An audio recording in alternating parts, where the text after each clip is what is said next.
Welcome back to Y&R Unfiltered. I'm your go-to recapper Ava for all the scandal, shade, and slow burns happening over in Genoa City. Or should I say, the south of France today, because Chile, Dumas said, pack your bags and your drama, we're going abroad. So the opening scene, the maze situation. So picture it, south of France. The vibes are giving Bridgerton meets Survivor, and our favorite Newmans, Sharon, Nick, Nikki, and Victor, step off a very bougie train car, looking like they fell into a Pinterest board of rich people European summer. Victor's already over it, Sharon's giving romantic optimism, and Nikki is one sore arch away from cussing somebody out. Baby, she did not wear those red bottoms for this. And then here comes Carter, the assistant with cryptic vibes and concierge energy, dropping a bombshell.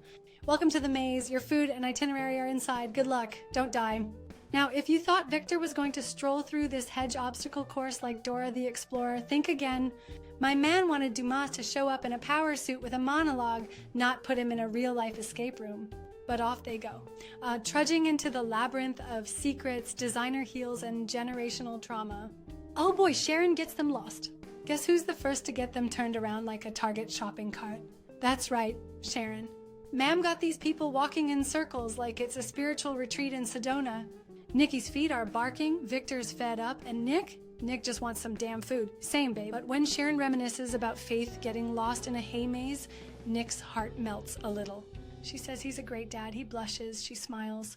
Cue soft piano music, and my third eye sees the chic endgame loading. Billy and Sally, the maze Olympians. Meanwhile, Billy and Sally are treating this like an elite couple's scavenger hunt. Sally's living for the mystery like she's starring in her own Nancy Drew reboot. Billy's making jokes about the Mad Hatter, snapping pics for Abbott Communications like he's influencer core. And just when you think they're here for business, nope. Sally pulls him into the bushes for a little maze makeout session. Not y'all turning this into the Bachelorette France edition. When they reach the center, it's giving Versailles picnic fantasy. Sally is starstruck by the flowers. Billy tries to finger the appetizers like a toddler at a birthday party. And she swats his hand away like, get your life together, sir. The Newmans arrive, the shade begins. Victor and the gang finally stumble in, looking tired, annoyed, and very much, don't talk to me before my wine. Victor sees Billy and immediately starts throwing shade like, how'd Billy boy find this place? Must have gotten lucky. Billy claps back like, is old man Grump still breathing? And we are off to the races, folks. Nick tries to play mediator, Victor says Billy is bait.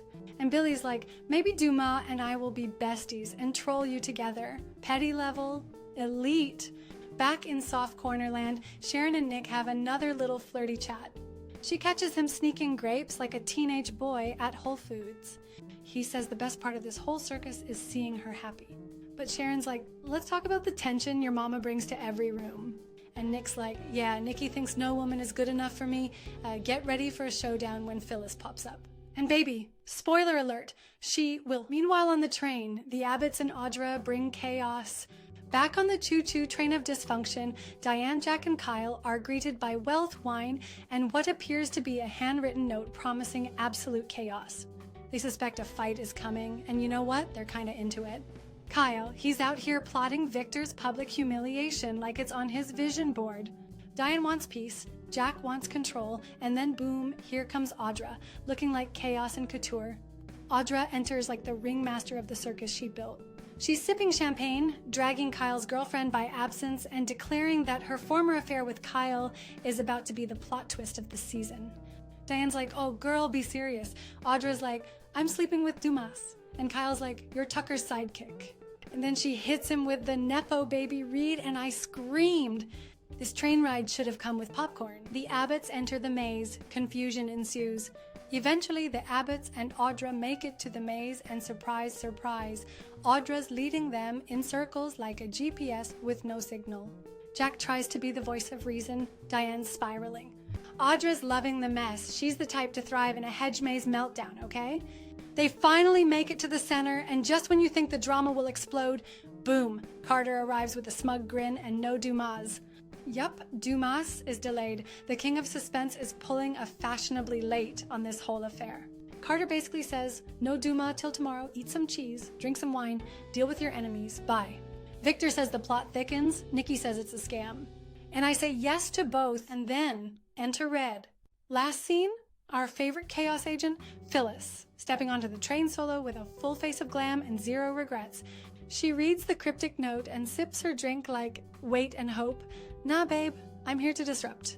Phyllis toasts Dumas and goes, I like him already. And somewhere in the distance, Nikki clutches her pearls and Jack feels an ominous shiver down his spine.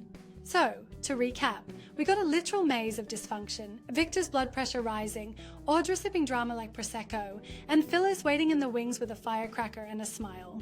Tune in tomorrow for more drama, more sass, and maybe, just maybe, a Dumas sighting. Or he's ghosting them all, and this was just one big rich people team-building retreat from hell. Don't forget to like, comment, and subscribe if you live for luxury chaos, sassy recaps, and the mess that is The Young and the Restless. Because honey, the maze may be temporary, but the shade is eternal.